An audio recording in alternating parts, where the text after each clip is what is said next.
What's going on, everybody? I'm the Gaming Raptor and welcome back to another Elden Ring build video. In today's video, I'm going to be going over my Moonveil intelligence build here in Elden Ring. So guys, I am back from vacation, which was honestly pretty cool and I had a good time, but we're going back right down to business and we're going to be going over my Moonveil build, which I really love and enjoy the Moonveil. I mean, it's better to just put more intelligence with this weapon to make it work. I mean, you can definitely put in dexterity if you want to. However, I think the intelligence side is a bit better than the dexterity, honestly. But it's not only the Moonveil that's also really good, you can also make it work with some of the magic that you have or use some of the spells that I have, and I'm gonna go over the staff that I use too in today's video as well. So if you do enjoy today's video, be sure to leave a like, comment down below what you think of the Moonveil, and subscribe if you are new to join the Raptor Pet today. But let's get straight into it. So starting off with the weapons that I have the Moonveil and it's at +10 and it is a slash/piercing katana. And the physical attack for it is 178 plus 63 and the magic for it is 213 plus 218.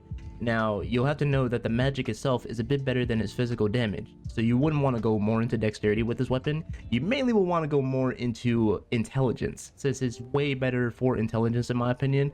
But if you want to go and boost your dexterity up a bit, you can definitely do that. You can definitely boost it up just a bit, not too much. I would just say somewhere around like maybe 30 if you want to, but most of the time you won't really have to put it up to like 30 or anywhere. You probably have to put it like at say like 18 just to hold the weapon, because that's the requirements to hold the weapon. Really is to hold it for 18 dex, strength 12 and 23 intelligence. And for the scaling for the weapon, it has a B in dex, a strength in E, and intelligence is at B. However, you can definitely push the dexterity up, like I said, if you want to. However, I would say to push the intelligence up, since the intelligence is way better than the physical damage of this weapon.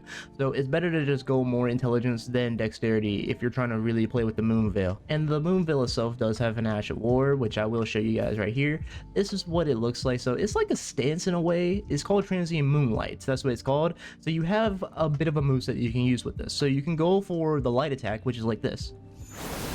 It's mainly a horizontal slash, and that's the light attack that it does. It's mainly just a horizontal slash. It looks pretty cool and it just looks dope. And here's the heavy attack of Transient Moonlight, and that's the heavy itself. Now, a lot of people will definitely throw out the heavy more than the light. I mean, I would mainly use the light if you're facing like a horde of enemies. Definitely use the light attack. The next weapon that I also have is Lusat's Glintstone Staff, which is at +10. The reason why I'm taking this one is because it has an S scaling in intelligence and it doesn't have any passive effects with this, so it's definitely the best staff in my opinion to just use in the game, honestly. It has a strength of C, so it does require some strength as well, since the attributes required for it has to have 10 strength. So you definitely want to put your strength at 10 just to hold this weapon. That's all you got to do, is put the strength at 10 just to hold it, and you'll be fine, honestly. The intelligence is at 52, so you definitely won't have anything to worry about, since you're definitely just going for more of an intelligence build than anything else. You're just going all in with the intelligence, so you won't have to worry about it at all. And here are some of the spells that I am taking for this build specifically. So I'm taking Ranni's Dark Moon because I really enjoy the Dark Moon, and it does more damage than anything else. And I think it does inflict cold, if I'm not mistaken. I think it does. It should be able to inflict cold. I think it should. I'm not too sure on that one, but it is still a really good spell to take. I'm also taking Great Blade Phalanx. This is more of a defensive spell, so I'm using it just for defense. So it does do really good damage if you're running in PvP. So you definitely take this one for PvP. I'm also taking Common Azure. I'm taking this one just for PvE because it is just so fun to use. I mean, you just Kamehameha someone from just long distances. Still my favorite spell in the game. I'm also taking a Duel's Moonblade. It does have a cold blade projectile as well, so it does do some cold and it does do some good damage. I like taking a Duel's Moonblade. It's another good one that I like to take just to finish up bosses or to finish up enemies, a horde of enemies really. And the last one I'm taking is Terra Magica. This raises the magic strength of those who stand within the sigil. So this one, it's pretty tough to use, since you will have to be standing still within the sigil itself just to get more damage with the weapon, or just any weapon really, even the Moonveil too. So you can definitely take Terra Magica instead of using Golden Vow or anything else. You can definitely just take this one and just get away with any kind of attack really. However, you will have to try to stand still within the sigil itself in order to get that big damage. So it's kind of 50-50 in a way. So you can definitely get your damage, but at the same time you're facing a boss that could be aggressive. You'll have to try to like stay within the sigil. If you can't stay in the sigil, then it's all good. You can still get that good damage with the Moonveil itself, or any any of these spells really. Alright guys, so I'm going to be going over my armor now. So the armor that I have here is the Banished Knight helm. I'm taking the scaled armor as well. I'm taking the scaled gauntlets. I'm taking pretty much the entire scale set just for the armor, the gauntlets, and the greaves. But I'm taking the Banished Knight helm. The reason why is because of fashion. That's really why. Because look at how good this makes my character look. My character looks so awesome with this armor. I love it. I love it so much because of that Banished Knight helm. It's honestly really good, and it looks so freaking cool. All right, next we're going to be going over the talismans for this weapon. So for the first one, I have Shard of Alexander. It greatly boosts the attack power of skill. I definitely want to increase the power of the Ashen War itself, so that's why I'm taking Shard of Alexander. I'm also taking the Carrion Filigree Crest. This lowers the FP consumed by skills, so it helps the FP because you will be using a lot of FP if you're not taking this. Highly recommend taking the Carrion Filigree Crest. That way you don't have to lose too much FP whenever you're using the Ashen War of the Moonveil. I'm also taking the Magic Scorpion Charm to raise the magic attack, but it also lowers the damage negation, so you will have to be careful with this. I mean, you definitely want to take this, but it will lower the damage negation, so you'll just have to be careful. And I'm also taking the Dragon Crest Shield Talisman. There's also the Dragon Crest Grey Shield Talisman, which is way better than this one. I'm only taking this one just because I haven't made it to the place that you have to get the Dragon Crest Great Shield from. You mainly get the Dragon Crest Great Shield at the Haley Tree. That's why I haven't gotten it yet, so I will be getting it soon. So you definitely want to take the Dragon Crest Great Shield, but you can also take the Dragon Crest Shield Talisman, and you'll still be fine, honestly. Next, we're moving on to the Wondrous Physic mix. So the Mythic fix that I have, the two tiers I have, is the Cerulean Hidden tier, and I also have the Magic Shrouding Crack tier. Now, the Cerulean, I'm taking this one to eliminate all FP consumption. So you'll basically eliminate all FP consumption, so you can just use whatever you want. Like, you start off with Common Azure and not lose any FP whatsoever, and get your damage off too. I definitely do that sometimes, but most of the time I won't do it if the boss is like coming right at me. So it's a win-win, honestly. And I'm also taking the Magic Shrouding Crack tier to temporarily boost magic attacks in the mixed physic. This one is highly recommended because you definitely will be boosting your magic attack damage with the Magic Shrouding Crack tier whenever you use it. It helps a lot, so definitely want to take the Magic Shrouding Crack tier. Also, the Great Rune that I recommend is Radahn's Great Rune. There's also Morgoth's Great Rune, which is another good recommendation since it will greatly raise your maximum HP. However, I say Radahn's Great Rune is the best one since it raises your HP, FP, and stamina, so definitely will want to just take Radahn's Great Rune just to have that HP, FP, and stamina at its max.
Alright guys, so if you're looking for a level 200 build for this build specifically, here's what I recommend for a level 200 Moonveil magic build. So for vigor, I would put vigor at 60 vigor if you're going into the DLC, so you're definitely going to want your vigor to be up there at 60. That way you don't get hit or take a lot of hits and then be at low damage or get one-shotted by the boss itself. So really good to push your vigor up to 60. For mind, I would put mind at 48 since you will be using the Azure War of the Moonveil, and you will also be using some of your spells as well just to get some damage in on the boss or anyone really. So definitely want to put mind at 48. Endurance, I would put endurance at 40. Now the reason why I say 40 for endurance is because, well, if you're going to be using any kind of like heavier armor, since you will be using some heavier armor in the DLC, then I recommend putting your endurance at 40. But if you're not and you're really good at dodging in light armor, you can definitely take light armor. You won't have to worry about endurance, but I just put endurance at 40 just so that you can be able to use heavier armor. That way you won't have to worry about getting hit many times by the boss and possibly die from the boss. So this one is up to you, honestly. If you want to put it at 40, you can put it at 40. If not, you don't have to. For strength, I will put strength at 12. That way you'll be able to hold the Moonveil and you'll still be able to hold the staff as well. I made a mistake earlier in the video saying that you could just put your strength at 10. No, you put your strength at 12. That way you'll be able to hold both the Moonveil and the staff. For dexterity, I would say put dexterity at 18 since you won't have to use the dexterity as much. But if you want to push it up, then 25 is another good one. You can definitely put it at 25. That way you won't have to like worry about any requirements, or mainly you can just put it up there. Just put it up there if you want to. I mean, 25 dexterity isn't that bad, honestly. So you can go for 25. Intelligence, I will put intelligence at 80 since 80 itself is a hard cap, and you can use most of the spells that come like around 80 or like at 52, 62, and you're like at 80, so you won't have to worry about any of the spells. You can use most of the spells in the game really, and plus you're basically doing an intelligence build too, so definitely would want to just put your intelligence at 80. That way you can get most of the damage from all the spells and from your Moonveil too, which will do lots of damage too. So definitely would want to leave your intelligence at 80. And for Faith and Arcane, you don't have to worry about anything for Faith and Arcane. Guys, that's going to do it for today's video. I do hope you enjoyed today's video on the Moonveil build. Honestly, still like the Moonveil, and again, it's still like a popular weapon in the game, so definitely will want to give it a try out if you haven't tried it already. Now, most of y'all probably have tried the Moonveil, but if you haven't really fully tried it, then definitely give the Moonveil a try. It's really a fun weapon to use, and let me know in the comments what you thought of this build and what I could do to change it to make it a bit better. If it's like lacking a little bit, let me know in the comments. I love to like hear what you guys think in the comments down below. And also, if you're new, subscribe if you're new to join the Raptor community today.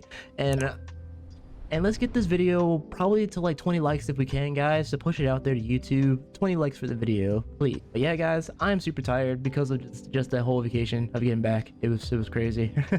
But yeah, I'm super tired, y'all, and I appreciate all the support you guys have been giving me on my videos. We are at 12,400 subscribers as we speak today, and it's just so awesome. I appreciate all the support that you guys have been giving me so much. Thank y'all so much, guys. Also, if you guys want to become members to the YouTube channel, you can definitely become a member here on YouTube. I do have that. I never like actually promote it as much, so if you definitely want to become a member, you can become a member and join to become a member. You can get like a shout out, and you can get like a cool little icon beside your profile pic, so you can definitely have that if you want to become a member here on the Raptor on the YouTube. But with that being said, guys, I'm Game Raptor. Stay well, Raptor. Again, like the video, subscribe if you're new, and share, and I'll see you guys in the next video. Alright guys, peace out.